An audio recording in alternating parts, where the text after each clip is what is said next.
vous remercions d'être venus à cette 6e conférence des mercredis de Rennes en Sciences. C'est ce soir donc notre 6e conférence que nous organisons en partenariat avec l'Université de Rennes 1. Et puis, le partenariat s'est étendu aussi, alors c'est un sigle un peu barbare, A2R1, qui veut dire, si j'ai bonne mémoire, l'Association des retraités de Rennes 1. Alors ce soir, nous avons voulu étendre un peu l'histoire au-delà des sciences à l'université dans son ensemble. Histoire qui est multiséculaire. Alors, pour raconter cette histoire, eh bien, Claude Champeau, pour nous, ce choix était une évidence. Un homme de grande culture, un érudit et un grand connaisseur à la fois de l'histoire de l'université et de l'histoire de la Bretagne. Alors, c'est un homme qui a, je veux dire, tout donné à l'université, c'est un grand universitaire, et qui a la particularité d'être entré dans le monde universitaire comme étudiant, on va dire, dans les années 50. Il a donc parfaitement bien connu l'université jusqu'à 68, une université qui, en gros, depuis la réforme de 1896, et donc jusqu'à 1968, avait peu changé. On peut dire donc qu'il connaît parfaitement bien l'université des 70 premières années. Et puis ensuite, eh bien, restons dans l'université, étant président de l'université, ayant administré l'université, ayant dans d'autres tâches d'élu en particulier parfaitement bien connu le monde universitaire, on peut dire qu'il connaît aussi l'université de 1968 à nos jours. C'est donc un homme qui cumule la connaissance de l'évolution de l'université sur, disons, 120 ans pour faire tout. Voilà. Et oui, mais... Et si.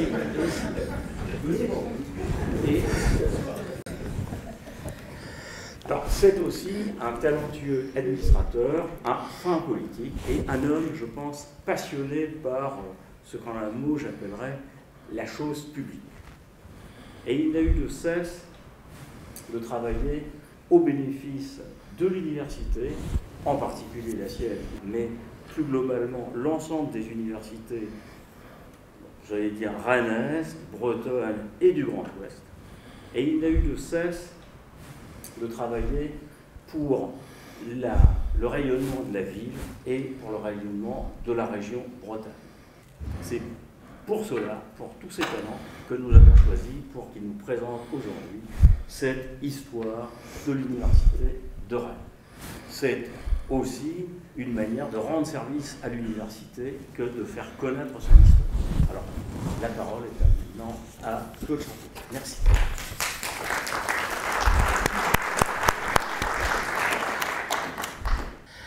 Alors, je voudrais d'abord vous dire que si j'ai effectivement une longue carrière universitaire devant moi, j'ai été des générations des cours ex cathedra, beaucoup plus que de ces présentations. Je vais essayer quand même, devant vous, de m'adapter de façon à ne pas paraître trop paléolithique. Alors, donc, je voudrais quand même, avant de commencer, remercier Jacques Roland, qui m'a aidé dans le script de cette conférence, et aussi Dominique Bernard, Jacques Barré et Florence Rioux, qui sont les auteurs du montage. J'ai choisi les images, et c'est eux qui ont fait le montage. Je voulais aussi remercier René Dabar, qui m'a prêté un précieux livre que je lui rendrai, si j'avais su qu'il était là, je l'aurais amené, que je lui rendrai, qui est un livre très complet sur l'histoire de la faculté des sciences. Ça se limite qu'à la faculté des sciences, mais c'est très, très détaillé. Alors donc vous avez la présentation, l'Université de Rennes, toute une histoire. Je vais dérouler cette histoire-là en 3 phases ou 3 actes, comme vous voulez. Tout d'abord, les enfances nantaises et l'exil rennais de notre université.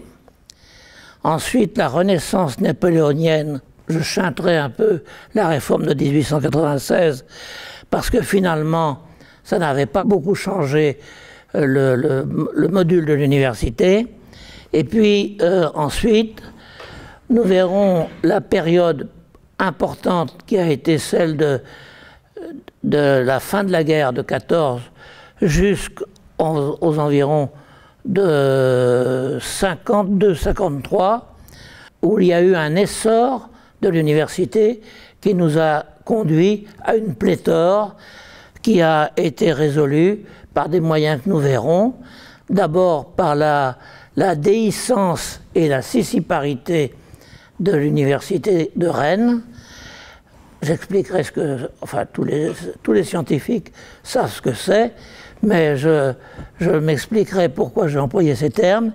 Et puis, j'aboutirai alors à la fin de l'histoire de l'université de Rennes, non pas à la fin de l'université de Rennes, mais ce que j'appelle la période historique, c'est-à-dire ce qui s'est passé en 68 et après 68, la mise en place de l'université actuelle, qui, étant actuelle, forcément, n'est pas une histoire, même si parfois ça fait des histoires.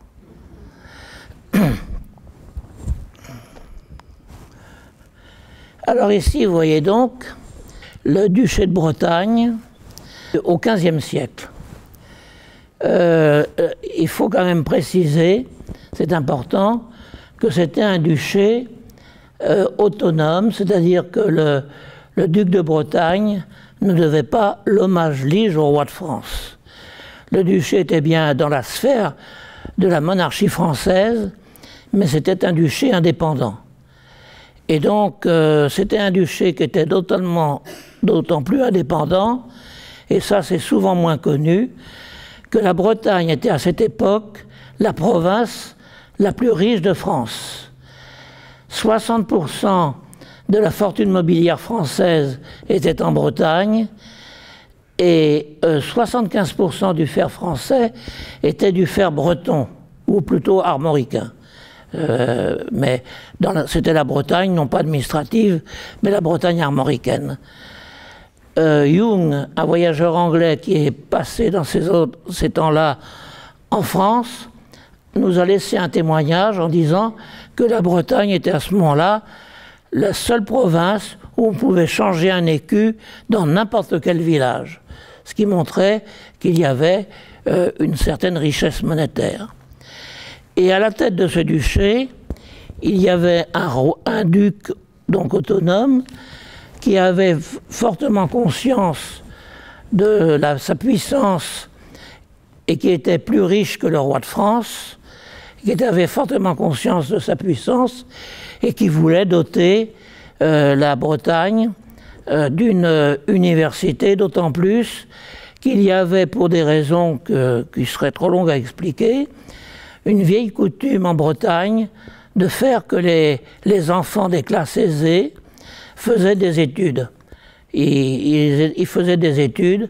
Les Bretons ont toujours attaché beaucoup d'importance à l'instruction, et ça n'a pas cessé à notre époque.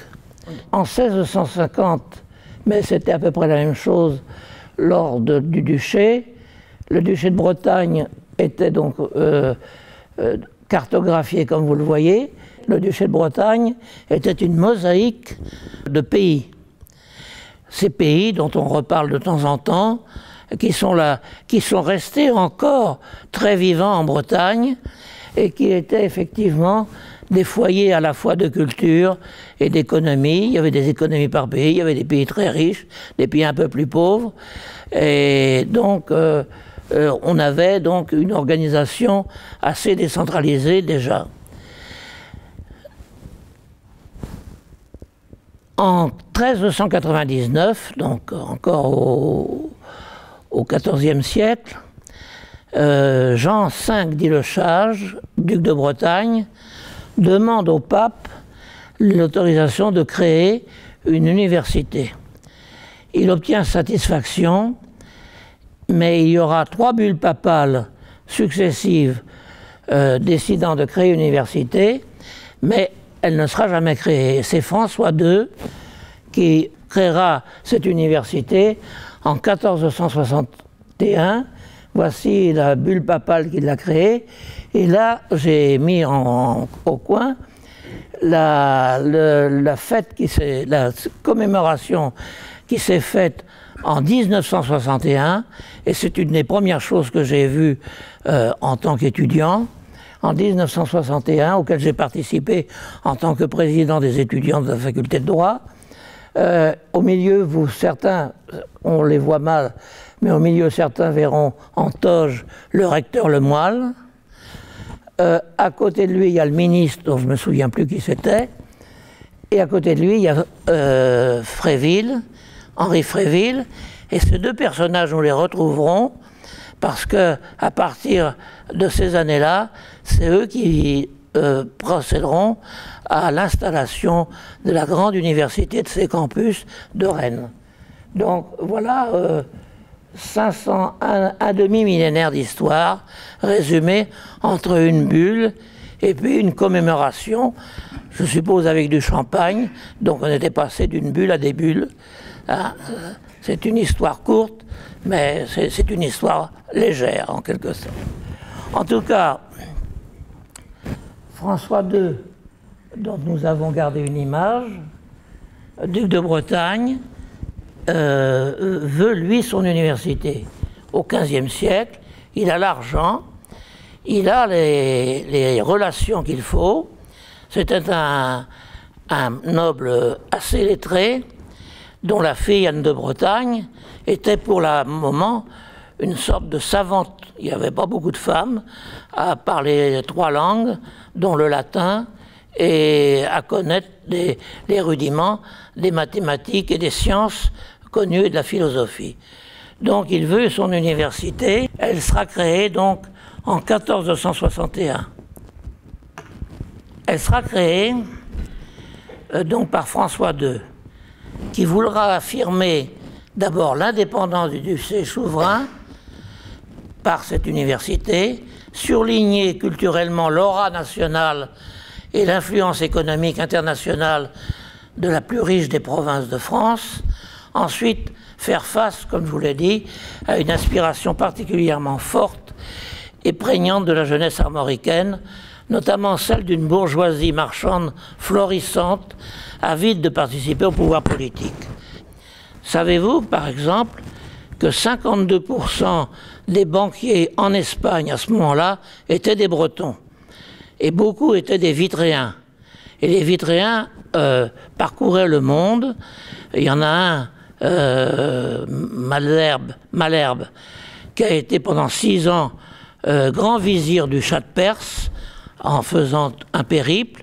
Il parcourait le monde, les Bretons étaient dans le monde entier, c'était des intermédiaires, et surtout ils avaient mis en place un système d'intermédiation maritime entre la péninsule ibérique, les îles britanniques, les Flandres et la Bretagne, et chaque fois, bien sûr, ils faisaient les meilleures affaires possibles. Parmi cette aristocratie, François II avait choisi un marchand vitréen, riche, très intelligent, Pierre Landais, qui avait mis en place les bases d'un véritable État breton. Il est d'ailleurs mort ignominieusement. Il a été pendu parce que les nobles bretons, les grands nobles bretons, et notamment la famille de Rohan, s'étant révoltés, François II a dû abandonner Pierre Landais, et Pierre Landais a été pendu comme Enguerrand de Marigny. Après Philippe le Bel, on ne pardonnait guère à ce moment-là aux bourgeois de prendre le pouvoir, et il a fallu quand même en plus de 3 siècles pour que, grâce à la Révolution française, ils le prennent définitivement. Alors, maintenant, on en arrive à l'exil rennais.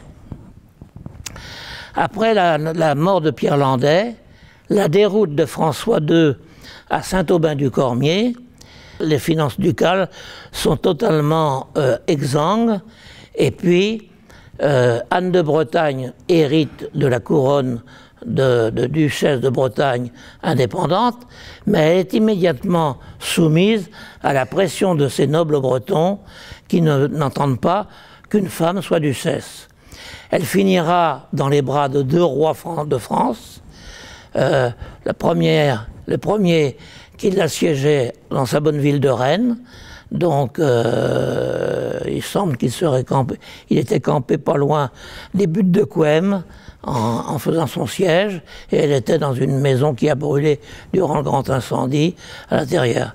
Bref, l'université a périclité progressivement du fait que le duché a été fondu dans le royaume de France et qu'il n'y avait plus, en quelque sorte, de duc de Bretagne pour pouvoir le soutenir. Et puis, à ce moment-là, j'ai oublié de le dire, mais vous le savez, l'université avait été fondée à Nantes, en 1461. Et puis, progressivement, l'université s'est délitée à Nantes. C'est délité parce qu'il y avait les jésuites qui siphonnaient tous les étudiants en lettres et de sciences. Il y avait, alors, la médecine, mais ce n'était pas une vraie faculté de médecine, c'était une école de médecine qui était tout à fait obsolète. Il n'y avait qu'une seule faculté qui fonctionnait, qui était la faculté de droit, mais les étudiants en droit se conduisaient excessivement mal et les bourgeois de Nantes n'en voulaient plus. Il s'est trouvé que Nantes étant en plus une cité ligueuse, Henri IV a émis 3 lettres patentes pour exiler l'université de Nantes vers Rennes. Elles sont restées sans effet, jusqu'au moment où c'est les bourgeois de Nantes qui ont voulu absolument que la faculté de droit, qui était la seule faculté qui restait encore à Nantes, vienne à Rennes. Et pourquoi? Eh bien, je vais vous lire la lettre, une partie de la lettre que le maire de Nantes, Gérard Mélier, écrivit pour obtenir cette transfert.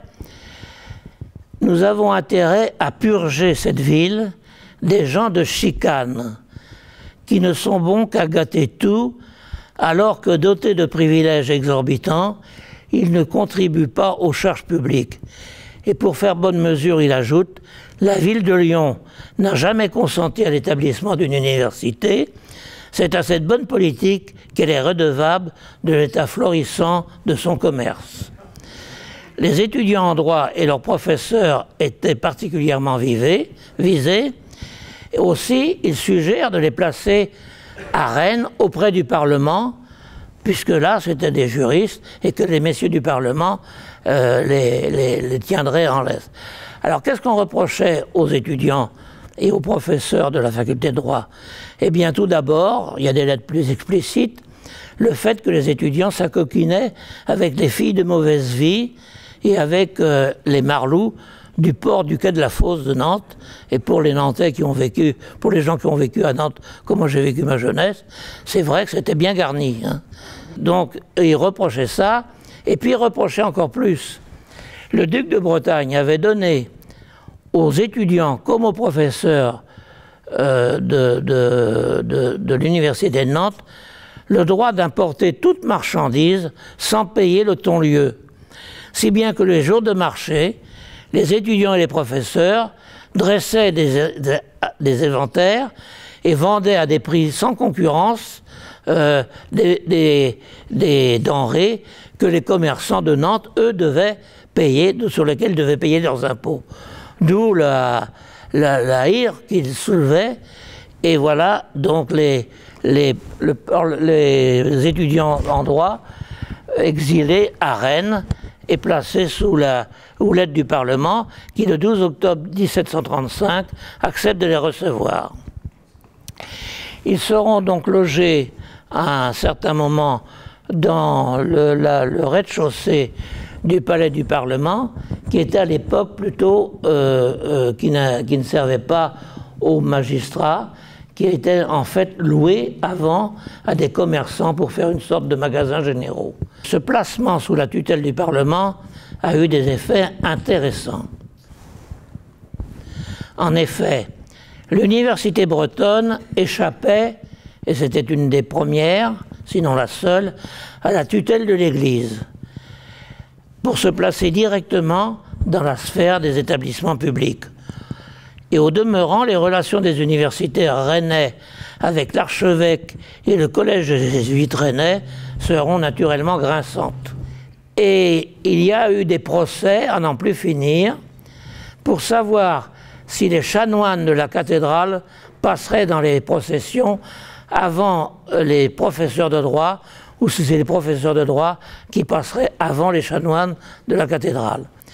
Mais il y aura quand même un effet, c'est que les professeurs de droit seront totalement dégagés en quelque sorte des suggestions qu'imposait l'Église dans les facultés de droit, qui étaient les facultés de droit canon essentiellement, et de droit civil. Et on aura de grands juristes, dont d'Argentré, qui est un juriste qui n'est pas connu en dehors du monde juridique, mais dont je peux vous dire que dans le monde entier, dans les facultés de droit du monde entier, on enseigne encore la règle des départitions des conflits de loi selon d'Argentré. D'Argentré avait mis au point une départition pour régler les problèmes de conflit entre la très ancienne coutume de Bretagne et le droit civil français. Et c'était pas rien parce qu'il y avait des mariages, il était d'Argentré, il y avait beaucoup de mariages en dehors de la frontière, et autant la femme, dans la très ancienne coutume de Bretagne, avait énormément de liberté, y compris d'enlever la possession de ses biens à la tutelle de son mari, si elle s'y prenait dans la première année de son mariage.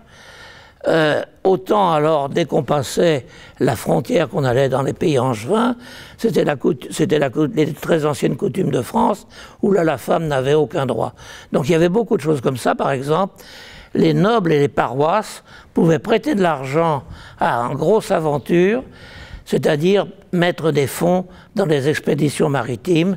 Et s'il y a tous ces calvaires, toutes ces chapelles en Bretagne, c'est à cause justement de la possibilité que les paroisses avaient de mettre des fonds qui leur rapportaient énormément d'argent quand le bateau ne coulait pas.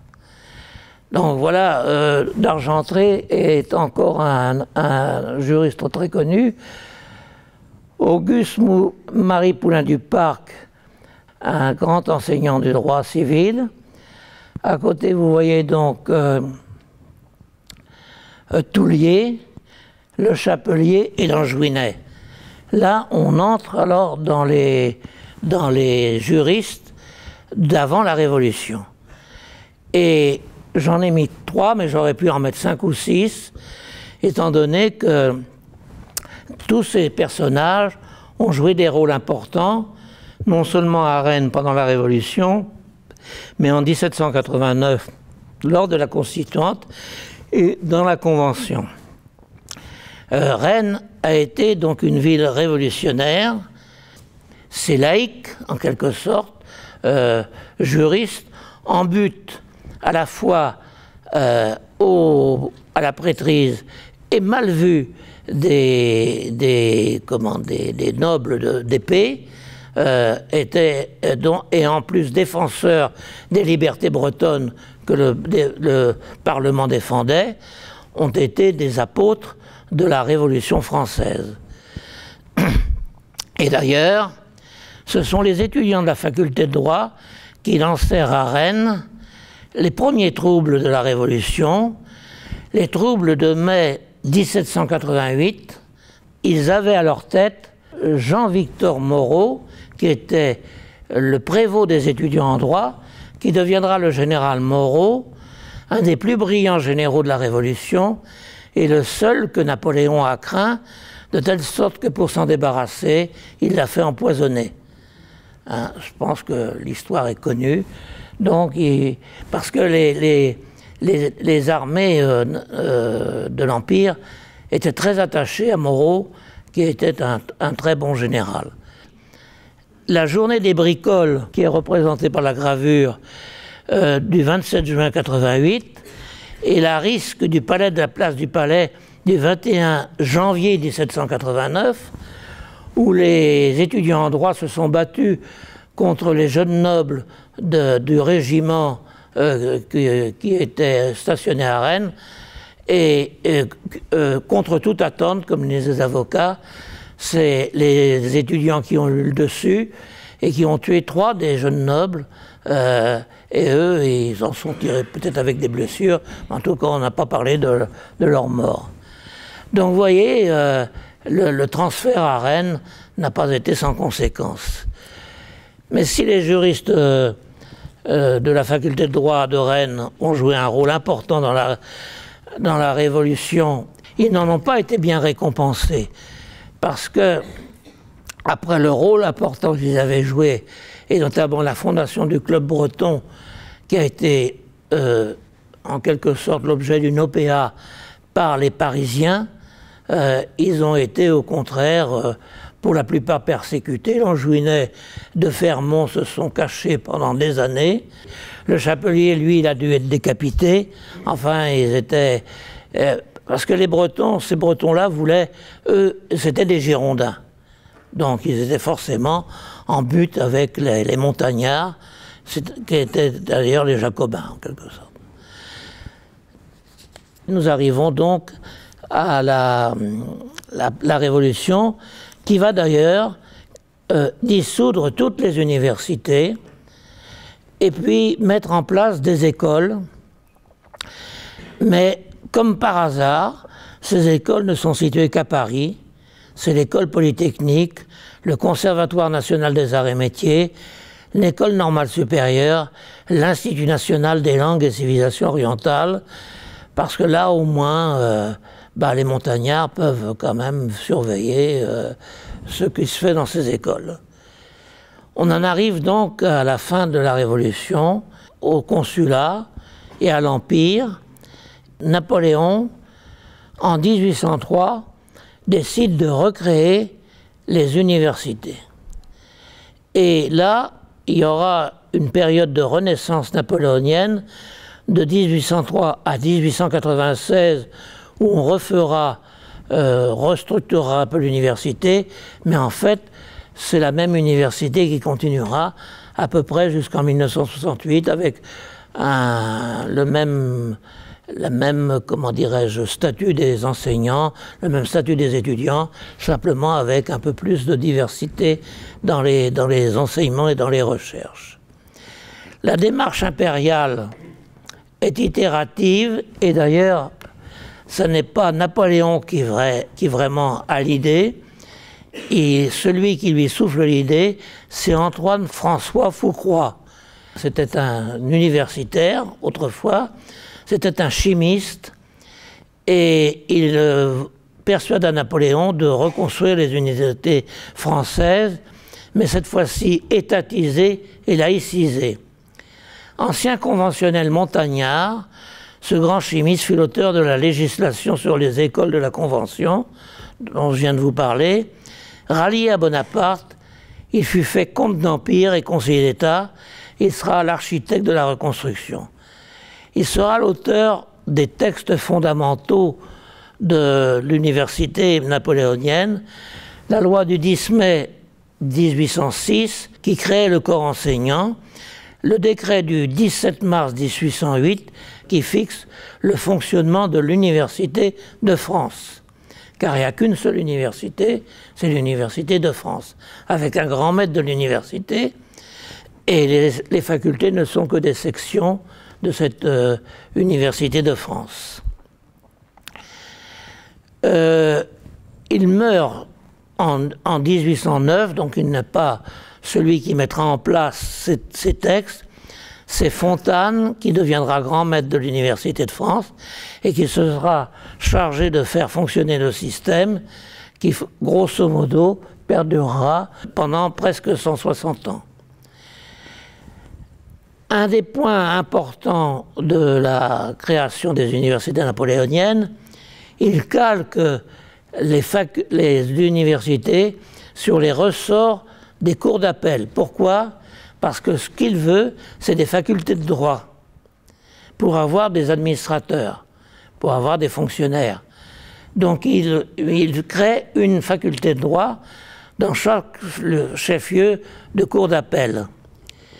Donc la faculté de droit de Rennes sera proclamée en 1808, mais en 1810, l'Empire lui adjoindra une faculté des lettres qui sera d'ailleurs curieusement fermée en 1815 par la monarchie et qui ne reverra le jour qu'en 1839, recréée par Louis-Philippe. Il semblerait que les littéraires ont toujours eu tendance à être un peu gênants pour le pouvoir, donc ça doit être pour ça que la monarchie les a pas conservés. Alors créé en 1803, donc avant la faculté de droit, il est fondé une école privée départementale de médecine qui cohabitera avec les facultés, mais qui aura du mal à devenir une faculté puisqu'il faudra attendre pratiquement la moitié du XXe siècle pour qu'elle devienne faculté. En 1810, il était prévu effectivement qu'une faculté des sciences soit également créée. Mais toutefois, elle ne sera pas créée. Ce ne sera qu'en 1885 que la création d'un conseil des facultés sera créée et placée sous la houlette du recteur d'académie. Et c'est à ce moment-là que l'ensemble prendra le nom d'Université de Rennes. Mais entre-temps, un acte important, ou plutôt une pièce importante se jouera, que j'ai appelé la tragicomédie, mais le tournant décisif de la création des facultés des sciences en 1840. Alors en 1840, le ministre de l'Instruction publique est un homme intéressant. C'est le fils d'un ouvrier joaillier et d'une blanchisseuse qui est un pur produit de l'ascension sociale par le savoir. Il est devenu pair de France et ministre de l'Instruction publique.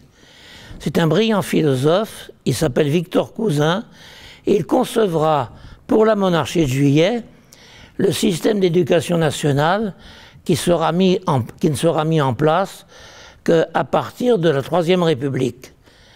Mais c'est lui qui concevra le système qui sera pendant 30 ans, restera pendant 30 ans dans les cartons. En 1840, il projette donc de créer à Rennes une faculté de médecine et une faculté des sciences. Mais il se heurte à une farouche opposition nantaise.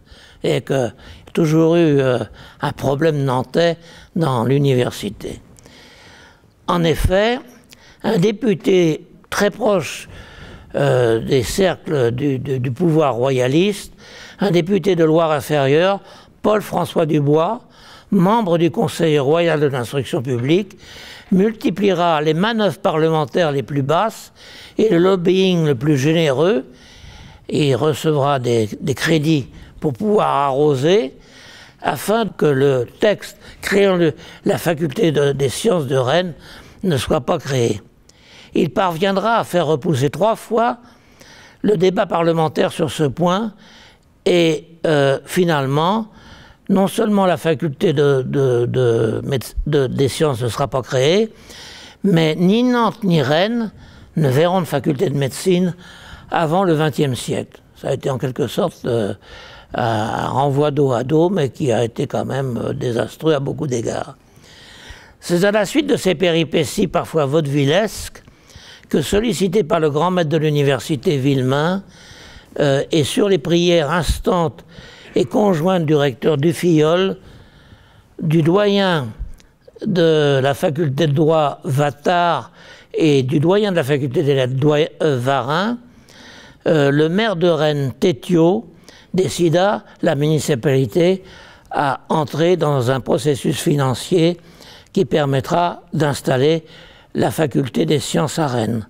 Alors Tétiot n'a pas été longtemps maire de Rennes, Mais il a laissé son immeuble, pour ceux qui connaissent le centre franco-américain, c'était l'hôtel Tétio. Mais il a été quand même, il a joué un rôle décisif. Il a été un de ces 3 maires de Rennes, avec 4 maires de Rennes, dont je parlerai, qui ont joué des rôles absolument décisifs dans le développement universitaire et notamment dans la faculté des sciences.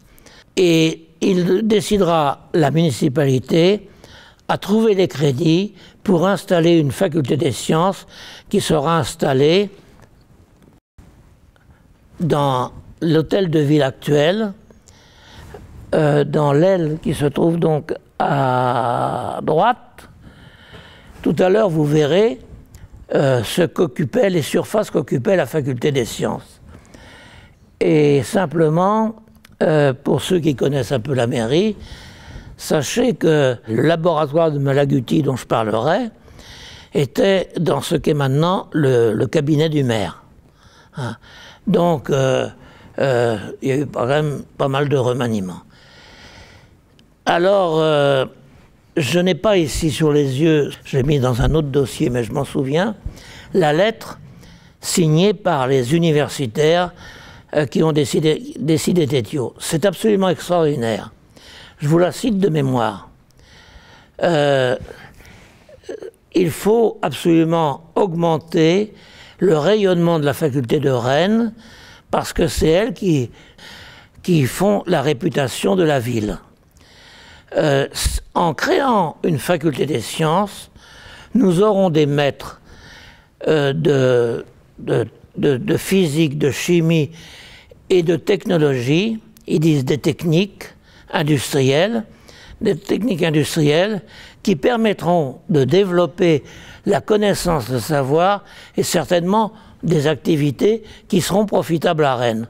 Autrement dit, dans cette lettre, c'est non seulement Beaulieu, c'est la ZIRST qui est projetée environ un siècle avant, même plus d'un siècle avant. C'est d'une prémonition assez extraordinaire. Alors Tétio est convaincu, et alors d'ailleurs il considère en disant, si vous nous suivez, Rennes restera la capitale du savoir et de l'intelligence dans l'Ouest. Ce n'est pas tombé dans l'oreille d'un sourd, et finalement Tétio, avec l'accord du ministère évidemment de l'instruction publique, a donc donné les crédits qui ont permis d'installer. Donc le deuxième grand maire constructeur, mais là j'anticipe un peu, c'est Emmanuel Pongérard, qui installera la faculté des sciences dans la mairie et qui bâtira ensuite le palais universitaire dont nous reparlerons. Ce grand commerçant rennais, maire de Rennes, poursuivit la tâche de Tétio et installera et bâtira. C'est lui qui prendra notamment le parti d'entêter lourdement sa ville pour construire le palais de l'université dans les prés-Beauté près de Rennes. Alors là, c'est ce que je croyais le faire avant. Vous avez toutes les surfaces occupées par la faculté des sciences à Rennes, dans l'aile de l'hôtel de ville.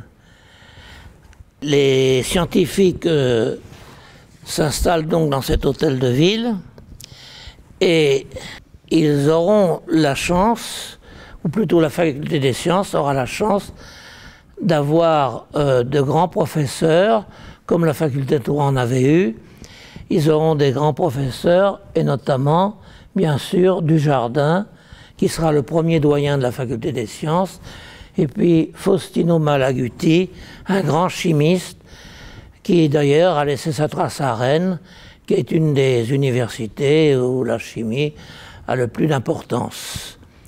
Ici, je vous ai mis un petit coup d'œil pour Rennes en sciences. C'est la lettre d'envoi, de bordereau d'envoi, des premiers éléments de la collection scientifique de la faculté des sciences à Rennes, qui était prélevée sur le Muséum d'histoire naturelle de Paris. C'est-à-dire que c'est le fond des musées et des collections de l'université. Alors c'est pas facile à lire de loin.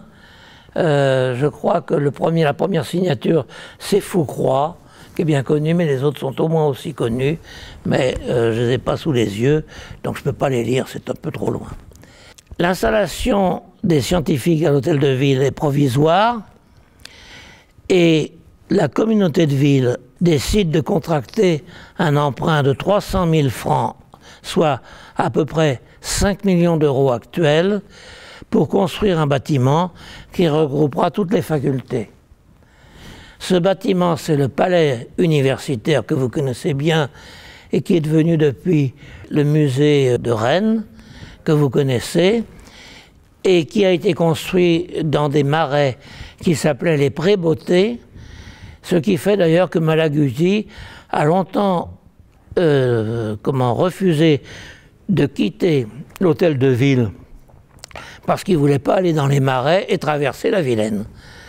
Cependant, il a été obligé parce qu'il y avait tellement de pétitions contre lui, parce qu'il faisait de l'hydrogène sulfuré dans son laboratoire, et que tous les bourgeois rennais ne supportaient plus les émanations de ce laboratoire. Alors finalement, il a été quand même là au palais universitaire, et donc il s'installe en 1855, et la faculté des sciences s'y taillera la part du lion en occupant la plus grande partie du rez-de-chaussée du palais universitaire.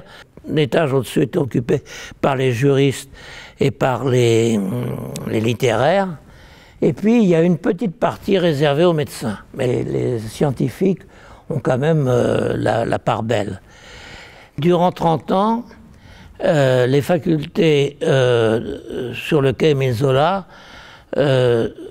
appelées ainsi à cause du procès Dreyfus, vont voir s'accroître le nombre de chaires, le nombre de savoirs dispensés, le nombre des étudiants, et une sorte d'inflation qui n'a rien à voir avec celle que nous avons connue, mais qui existe quand même, est liée aux progrès sociétaux, c'est-à-dire à l'apparition d'une classe moyenne déjà aisée et qui veut que ses enfants aient une instruction supérieure pour obtenir des places, des palais, notamment entrer dans l'administration.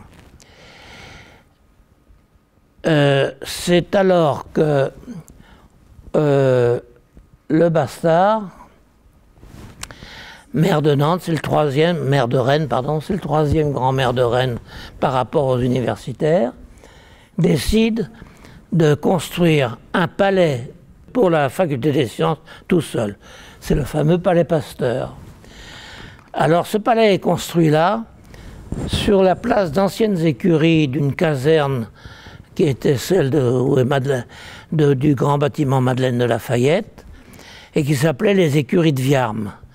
Alors il y avait une grande propriété à côté, et la municipalité décide de percer depuis le contour de la Motte jusqu'à la gare une grande avenue, et c'est comme ça qu'est fait l'avenue Gambetta, et ils en profitent pour tout nettoyer et puis construire le palais de la faculté des sciences que nous appelons le palais Pasteur.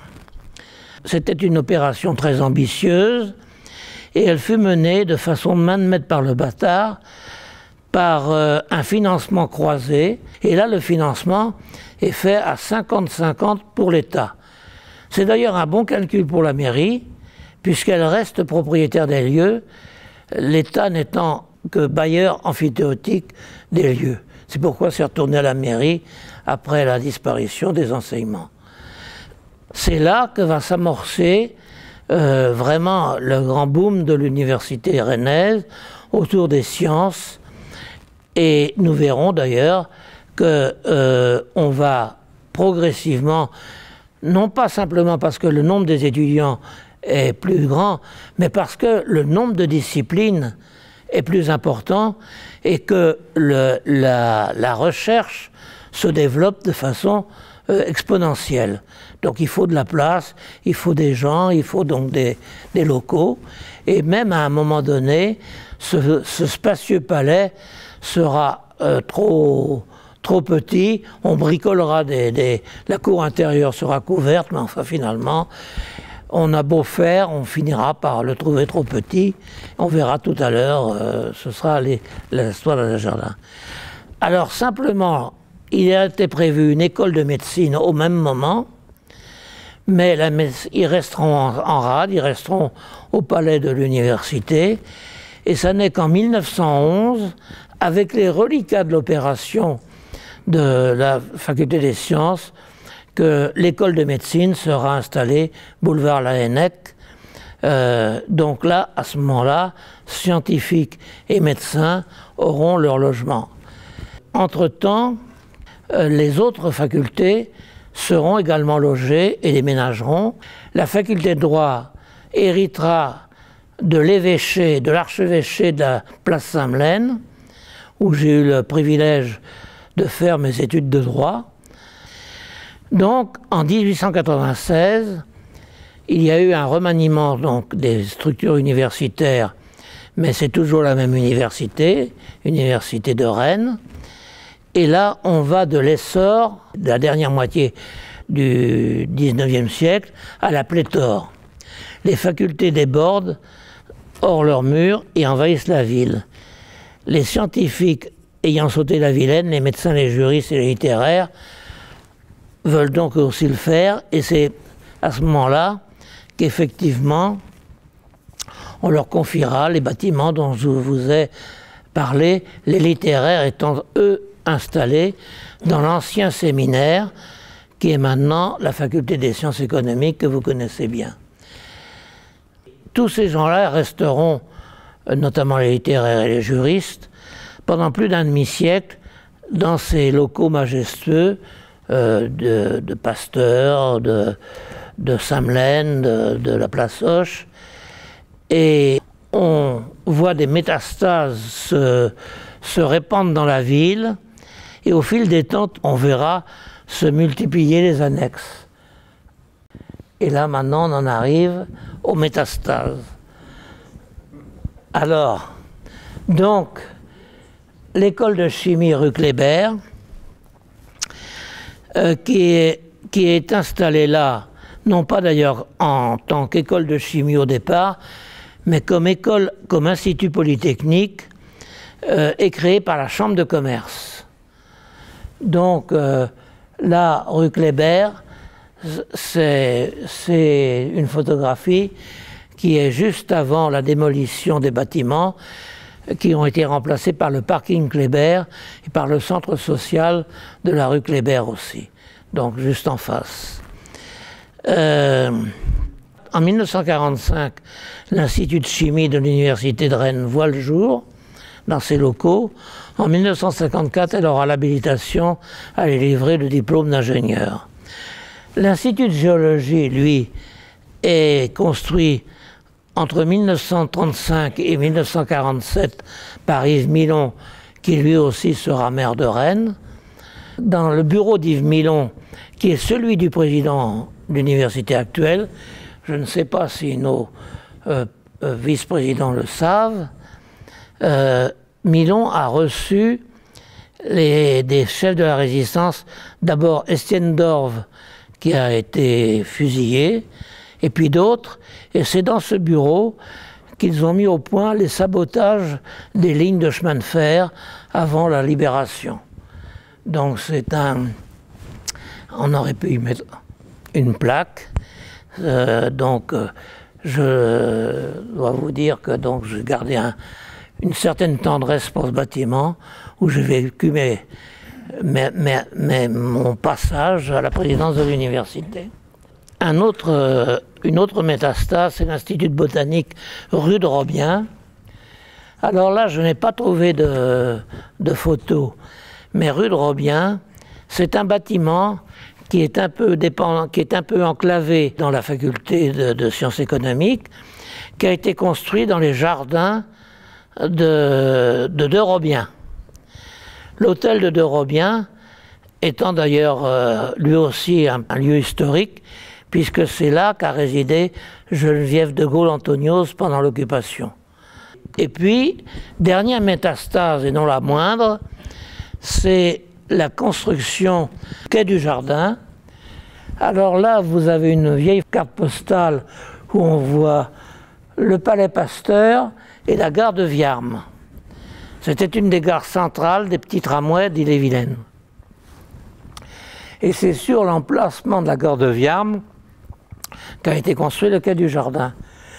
Malheureusement, je n'ai pas trouvé de photo du quai du Jardin. Il semble, et d'ailleurs, c'est très curieux, il semble que autant on trouve l'hôtel Pasteur, tous les autres y compris, on trouve des photos partout, autant le quai du Jardin n'a pas inspiré beaucoup les photographes. À croire que les scientifiques ne s'y sont pas plu pour avoir gardé simplement le souvenir vivant de Pasteur et avoir un peu chanté du jardin. Enfin, ça, c'est une petite pique. Je ne sais pas si c'est vrai d'ailleurs. Je crois que simplement, effectivement, c'était le moment de la croissance exponentielle des sciences. Et on arrive d'ailleurs à ce moment-là, au moment où est construit du jardin, 1949-1953. C'est en 1953 qu'il est vraiment construit, qu'il est vraiment occupé. Mais on arrive déjà dans les années 60, et c'est là l'explosion de l'université et la période de ce que j'appelle la déhiscence et la sissiparité. Alors la déhiscence, pour ceux qui... Je m'excuse auprès des scientifiques, la déhiscence, c'est le pouvoir de certaines fleurs, comme les fleurs de pissenlit, de semer leurs graines à tout vent. Donc l'université sème ses graines à tout vent. Et la sissiparité, c'est la création d'un nouvel être par la scission d'un être déjà existant. Alors là, on est dans le cellulaire. Vous voyez, j'étais président d'une université pluridisciplinaire, il a fallu que j'apprenne des choses. Bon, en tout cas, c'est bien les phénomènes qui sont passés. Et les origines et les conséquences sociétales du phénomène sont très importantes. C'est-à-dire qu'on arrive au moment où les classes moyennes commencent à toucher les dividendes du début des 30 Glorieuses. On a, pour accompagner ce mouvement, deux hommes auxquels il faut rendre hommage. C'est Henri Lemoyle. Alors, il y a avant le recteur Henri, qui a commencé le mouvement, il ne faut pas l'oublier. Le recteur Henri a amorcé le mouvement. Et puis, en 60, c'est là où ça démarre, arrive le recteur Lemoyle, chimiste de l'université de Rennes, et breton de Plozévet. Et quand on dit breton de Plozévet, sur le plan de l'université, on dit beaucoup. 7 agrégés pour un petit patelin de la même génération, c'est quand même pas mal. Donc, breton de Plozévet, très attaché à la Bretagne, membre éminent du Célib, rédacteur avec Flippono de la partie qu'on connaît mal, la plus mal de la revendication célibienne concernant le développement des universités et de la recherche, qui a inspiré ensuite les politiques à la fois universitaires, mais aussi les politiques régionales. Quand on connaît bien, quand on a vécu ça, on voit très bien le fil rouge. Hein. On voit très bien que la graine a germé, qu'elle a poussé, qu'elle a fleuri, qu'elle a fait des graines, et que rien n'a été une génération spontanée, comme les jeunes générations, je crois que c'est maintenant vrai, ça a toujours été vrai, croient à la génération spontanée, c'est-à-dire à la leur. Avant, bon, eh bien non, parce que souvent ce qui est maintenant et ce qu'on peut faire demain, c'est véritablement dans le passé qu'il faut chercher la graine. Je crois c'est sans hier, aujourd'hui ne serait pas, et sans aujourd'hui, demain ne serait guère. Je crois que c'est Pierre Jacques Essalias qui a dit ça. Donc, là, on a ces deux bâtisseurs, un État généreux, pas simplement pour la Bretagne et pour Rennes, qui joue la carte de l'enseignement supérieur, la ville de Rennes, qui joue le jeu de façon très importante, qui achète les terrains, qui les met à disposition et qui permet donc qui réserve les terrains à Beaulieu et à Villejean pour créer les extensions des facultés et voit très loin, et le Moyle qui lui non seulement voit très loin pour Rennes, mais voit également très loin pour toute la Bretagne. La première opération concernera la faculté de droit, qui sera construite sous l'emprise géographique de l'orphelinat des Sœurs Saint-Vincent-de-Paul, entre la rue de Fougères et la rue Jean Massé. Et j'en prends mon épouse à témoin. Quand nous sommes arrivés à Rennes, nous avons vu des petits orphelins se promener avec leurs capuchons dans les rues de Rennes et des vaches qui broutaient là où est la faculté de droit. Et un potager là où est le parking à côté. Là. Donc c'était tout ce îlot-là, c'était l'orphelinat. Et donc on construit ce bâtiment. Et heureusement, c'est les premiers crédits, ils sont simplement abondants. Et le Moyle veut absolument construire un bâtiment en granit. On construit en granit, et c'est Aretz qui construit le bâtiment. Et donc on a une faculté de droit quand même qui s'est conservée depuis 60, on peut dire, dans un état quand même plus que convenable.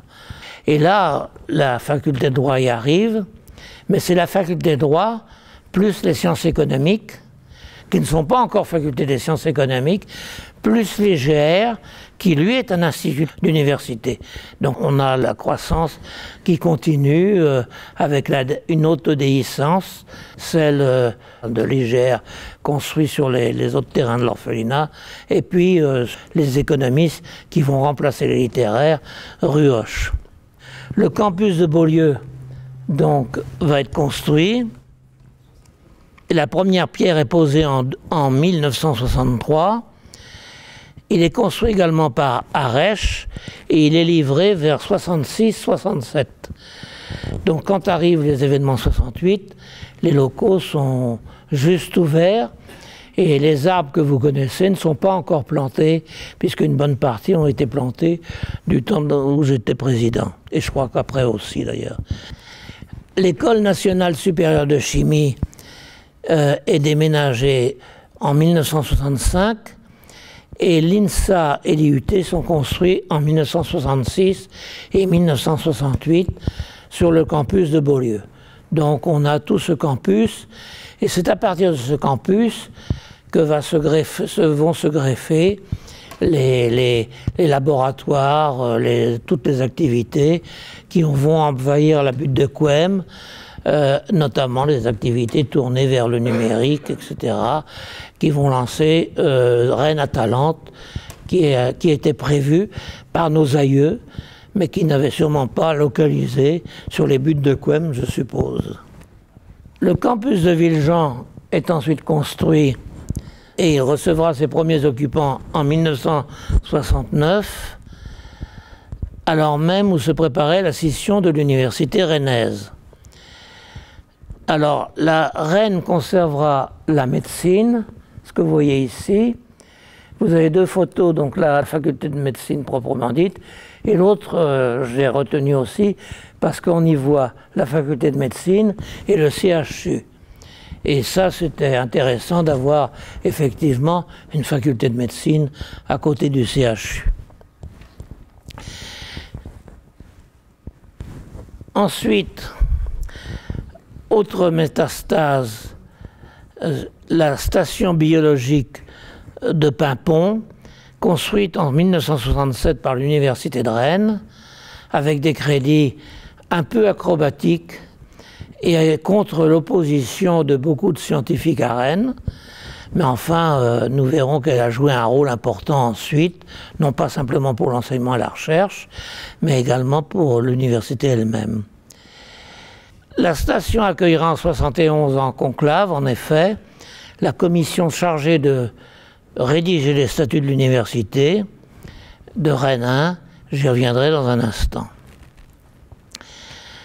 Si Paimpont reste l'opération de déhiscence hors périphérie rennaise, la plus importante et la plus significative de l'université, elle ne sera ni la seule ni la dernière, puisque ensuite on verra se créer l'UIT de Saint-Malo et les ensembles pédagogiques et scientifiques formés par les établissements lyonnais.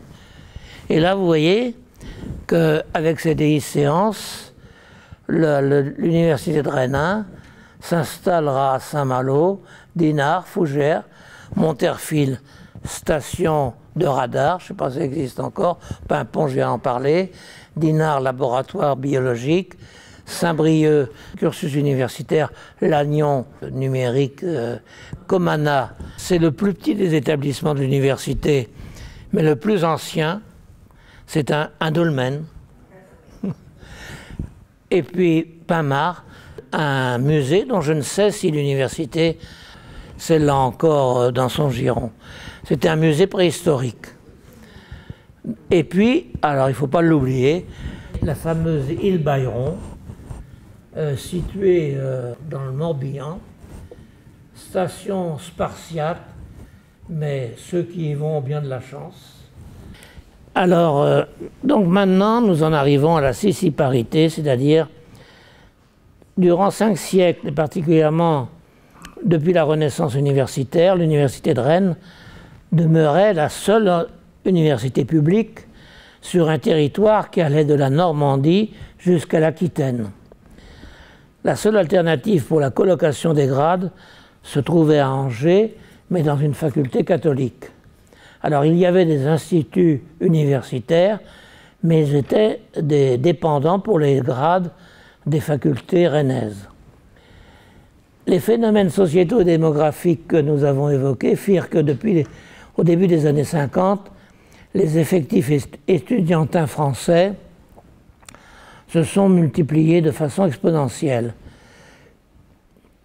En 1952, alors qu'il y avait déjà eu une croissance remarquable depuis 1945, il y avait 135 000 étudiants en France. En 1968, ils sont 500 000. Cet afflux pose 2 problèmes. L'un est qualitatif.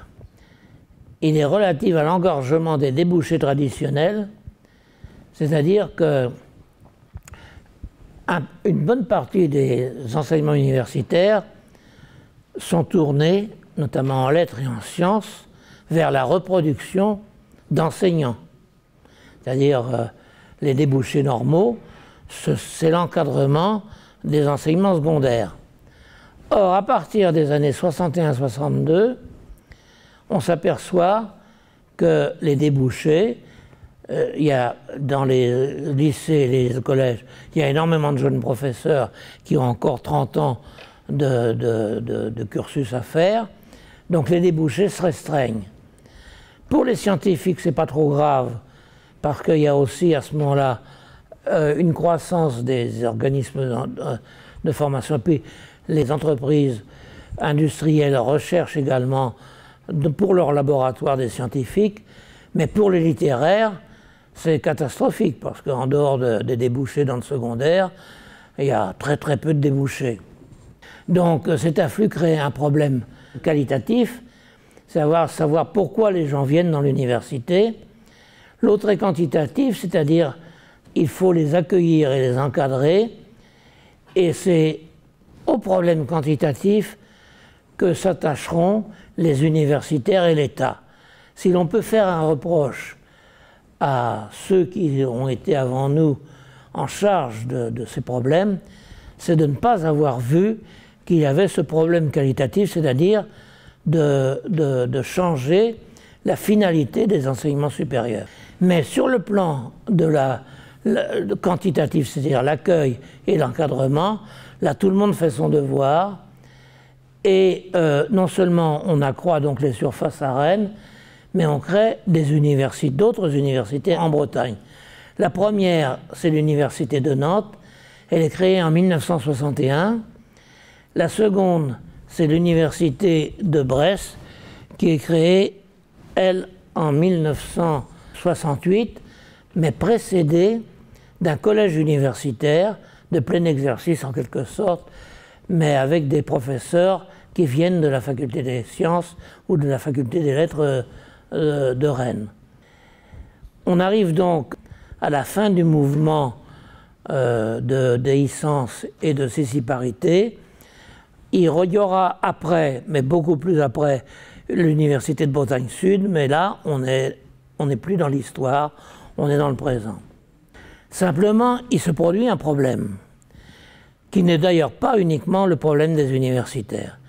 C'est-à-dire que l'évolution de la société se fait d'abord que les jeunes font plus d'études, que les parents ont plus d'aisance, que les mœurs se libèrent, l'emprise du catholicisme se sublime, pour prendre un mot des chimistes, car on peut dire que l'emprise de l'Église catholique que moi j'ai connue étant jeune, et puis celle qui existait même en 70, c'est de la sublimation, c'est-à-dire que c'est passé de l'état solide à l'état gazeux, comme les chimistes le disent. Alors là, les chaînes se libèrent, ou plutôt les gens se libèrent, il y a ce phénomène sociétal. Et en plus, on est devant les premières générations auxquelles on donne tout, auxquelles on apprend que tout est bon, que demain on gagnera plus qu'aujourd'hui, qu'il n'y a qu'à laisser aller, et pendant toutes les 30 glorieuses, les enfants auront des situations meilleures que celles des parents, et les parents verront leurs revenus augmenter d'année en année. Ça a été les belles années que nos générations ont vécues, c'est vrai. Alors donc à ce moment-là, ils ne tolèrent plus guère le fait qu'on leur dit, mais écoutez, maintenant vous avez votre licence, on n'a rien à vous donner avec ça. Alors on leur dit non, on ne leur dit pas on n'a rien à vous donner. Inscrivez-vous en 3e cycle. Alors ils s'inscrivent en 3e cycle. Alors ça en fait plus à encadrer et plus à en cueillir. Et puis parmi ces 3e cycles, heureusement, il y en a pas mal qui arrivent à trouver quelque chose à déboucher, mais il y en a aussi pas mal qui n'y arrivent pas. Et alors notamment chez les littéraires. Voilà. Autrement dit, on les prenait en fac pour les mener à la rue. À peu près ça. Ça, c'est le grand péché de nos générations. On n'a pas su résoudre ça. Alors, avec ces ingrédients-là, il se passa ce qui devait se passer, et je me souviens avoir été chargé en 1964 de faire le discours de rentrée de l'université. J'étais jeune agrégé. Il se trouvait que j'avais été reçu dans un rang honorable. On m'a demandé, le moine m'a demandé de faire le discours. Et dans mon discours, j'ai beaucoup choqué mes collègues, car j'ai dit, voilà, on est dans une situation qui va dans une impasse. Si on ne veut former que des chercheurs ou des enseignants, à ce moment-là, il faut faire un tri avant l'université. Mais si on accepte tout le monde, il faut aller vers d'autres formations. Et d'ailleurs, c'était une des raisons pour lesquelles j'avais accepté de prendre la direction de l'IAE, puisque l'IAE était justement conçue à l'origine une machine à recycler les littéraires, les chimistes. On avait des pharmaciens à recycler vers l'entreprise, vers les métiers de l'entreprise, des gens qui avaient fait par ailleurs un cursus complet d'études. Mais en 1955, Gaston Berger, autodidacte, ayant commencé ses études, les ayant laissés pour devenir ouvrier, ayant repris ses études, ayant fondé une entreprise, ayant ensuite passé ces certificats supérieurs de philosophie, très curieuse carrière, mais devenu, je ne sais pas avec quelle lucidité de quel ministre, directeur des enseignements supérieurs, dit il faut absolument créer à côté des facultés des instituts d'application. Alors il y avait les IAE, Instituts d'administration d'entreprise, les instituts psychotechniques, il y en avait 5, si mes souvenirs sont exacts, je n'ai pas gardé les autres, de façon à ce que les gens, après avoir pris une première formation disciplinaire, puissent se former pour aller dans le monde de l'entreprise, parce qu'ils prévoyaient que c'était bien là qu'allait se faire le développement de l'économie et qu'on entrait dans une société entrepreneuriale où l'entreprise joue le rôle moteur. Donc, il meurt, on le remplace par quelqu'un d'ailleurs pour lequel j'ai le plus grand respect, directeur des enseignements supérieurs Cap de Com, mais qui, lui, reprend la politique de développement simplement, d'accueil et d'encadrement. Et d'ailleurs, dans les universités, on méprise les enseignants qui vont enseigner dans ces instituts psychotechniques. Les économistes nous appelaient les boutiquiers, hein, alors avec le dédain que ça pouvait comporter. Donc là, on loupe la marche. Alors arrive 68 et Edgar Faure. La réforme faurienne comportait 3 axes. Voilà, Edgar et sa pipe. Alors j'ai connu Gaston Berger quelque peu, je l'ai rencontré une fois. Edgar Faure, j'ai rencontré plusieurs fois. C'était un homme assez extraordinaire. Il jouait des mimiques, il roulait tout le monde dans la farine d'ailleurs. Hein. Et c'est bien ce qu'il a fait d'ailleurs avec sa loi de 68. Il a dit je vous ai compris, et finalement il a fait les universités les plus présidentielles qui pouvaient être, ce que n'attendaient sûrement pas ni les étudiants ni les collègues universitaires. Alors la réforme d'Edgar Faure comportait 3 axes. La suppression des facultés, transformées en simple section administrative de l'université, sous le nom banal d'unités d'enseignement et de recherche, les fameuses UER, la création d'universités nouvelles, c'est-à-dire la démultiplication des universités, géographiquement mieux réparties, voire éclatées, mais en principe pluridisciplinaire. Principe auquel il ne s'est pas tenu, parce qu'il avait, c'est de lui que je tiens un axiome que j'ai souvent utilisé, le seul principe qui n'est pas d'exception, c'est que tout principe a des exceptions. Donc, il a accepté des universités monodisciplinaires en feignant de croire que, ce qui n'était pas d'ailleurs faux, parce qu'entre un géographe et un psychologue, en lettres, c'était quand même pas du tout la même mentalité, ni les mêmes types d'enseignement. Et troisième principe, le principe d'autonomie de gestion des universités nouvelles.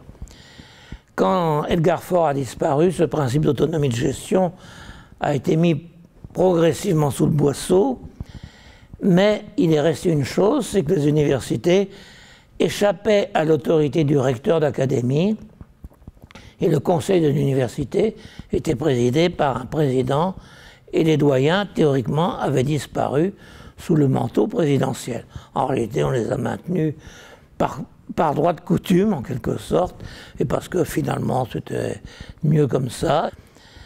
Alors, à Rennes, en 69, les autorités universitaires chargées des affaires courantes mirent en place un processus de négociation en vue de constituer la nouvelle université rennaise.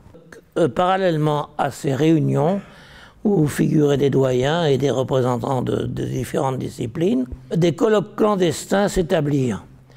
Je peux vous dire que j'ai participé à 1 ou 2 de ces colloques qui souvent se créaient dans le train de Paris.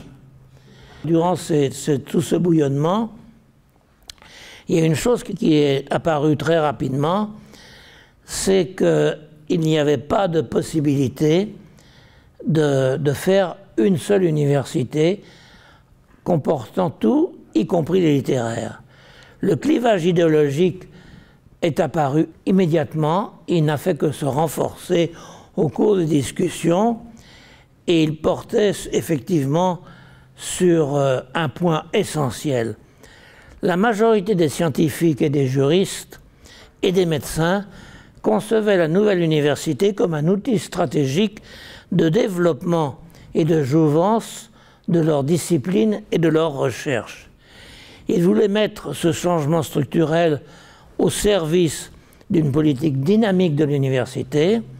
En revanche, la majorité minoritaire, car elle était la majorité institutionnelle, mais elle n'était pas la majorité si on avait fait un référendum, la majorité minoritaire des littéraires, qui s'étaient emparés du pouvoir facultaire, concevait l'université comme un instrument politique ayant pour seul but de disloquer la société. Certes, il y a certainement ici des gens qui seront choqués par mes paroles, mais je le dis comme je l'ai ressenti et comme je l'ai vu, et avec le recul du temps, je crois, j'ai essayé de le faire comprendre à certains de mes successeurs qui ne semblent pas l'avoir bien compris. On ne peut pas marier deux idéologies, enfin, disons, un pragmatisme universitaire complet et une conduite universitaire qui est entièrement imprégnée d'idéologie. C'est dans deux mondes différents. Donc finalement, le recteur et les doyens ont constaté que les stratégies étaient inconciliables, et en 1969, il fut proposé au ministère de constituer deux universités. Une assemblée constituante de Rennes fut alors instituée. Elle sera présidée par Jacques Le Bourvat, économiste, les discussions butant sur des points importants. Le principal de ces points-là, ça va vous étonner, était pécuniaire. C'était la répartition des crédits de recherche entre les différents groupes de disciplines, parce qu'il est certain qu'à ce jeu-là, les scientifiques étaient très riches et les autres ne l'étaient pas. Et les scientifiques, avec raison, pouvaient craindre une université totalement égalitaire qui les aurait privés de leur laboratoire qui était effectivement dispendieux pour je ne sais quel autre usage, sachant que quand même les sciences sociales à ce moment-là n'étaient pas sans avoir besoin de crédit, mais enfin c'était surtout des bibliothèques, ensuite est venu le numérique, mais enfin c'était pas la même chose que les scientifiques. Donc ça butait là, et c'est là où le Bourvat a décidé que les statuts de Rennes seraient arrêtés dans une réunion non-stop en conclave. Alors, où conclaver? Eh bien, le conclave sera réuni les 2 et 3 octobre 70 à la station de Paimpont, dont les installations permettaient un hébergement spartiate, mais tout à fait convenable. Et nous fûmes, je crois, 2 jours au moins à Paimpont. La fumée blanche a fini par sortir. Et quelques mois avant, les littéraires avaient constitué l'université de Rennes 2, à laquelle, imprudemment, ils avaient donné le nom d'université de Haute-Bretagne. Dans les statuts arrêtés à Paimpont, les constituants de l'université de Rennes malicieusement décidèrent de conserver celui d'université de Rennes, de façon à proroger cette université bretonne qui était née à Nantes, qui était venue en Rennes et qui s'était développée à Rennes. Et c'est comme ça que Rennes est devenue pendant un certain temps l'université de Rennes, sans un. Dans les statuts, c'était sans le 1. Le 1, c'était vraiment sa place normale, mais ce n'était pas son indice. Donc, l'université de Rennes 2 étant devenue la Haute-Bretagne, nous conservâmes l'université de Rennes comme nom, et nous conservâmes le sceau de l'université que vous voyez ici. Alors ce sceau a mérite d'être conservé, même si il n'est plus le logo de l'université. Mais le sceau est toujours le même. C'est la transposition d'une boucle de ceinturon trouvée dans une épave maritime Je crois que c'est au nord de Saint-Brieuc, je crois, si mes souvenirs sont exacts. Et il est intéressant parce qu'il est fait, c'est un triskel qui est fait de 3 tritons. 3 tritons, c'était les 3 facultés, les 3 groupes disciplinaires.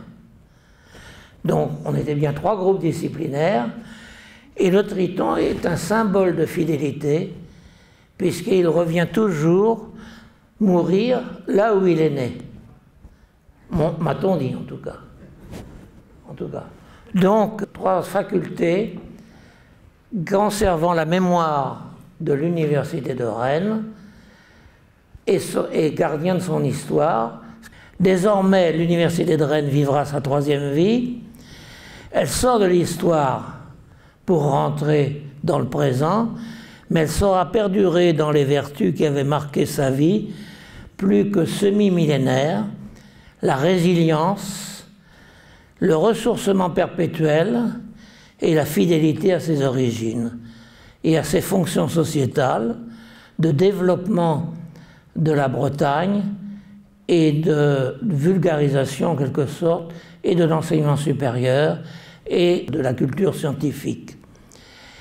Elle saura aussi, ainsi en s'appelant Rennes, rendre hommage à la ville qui l'avait accueillie, qui l'avait développée, qui l'avait bercée, qui l'avait nourrie, qui l'avait enrichie et qui lui avait donné, concurremment avec l'État, mais de façon puissante, ce que nous connaissons maintenant et qui fait la force de l'Université de Rennes.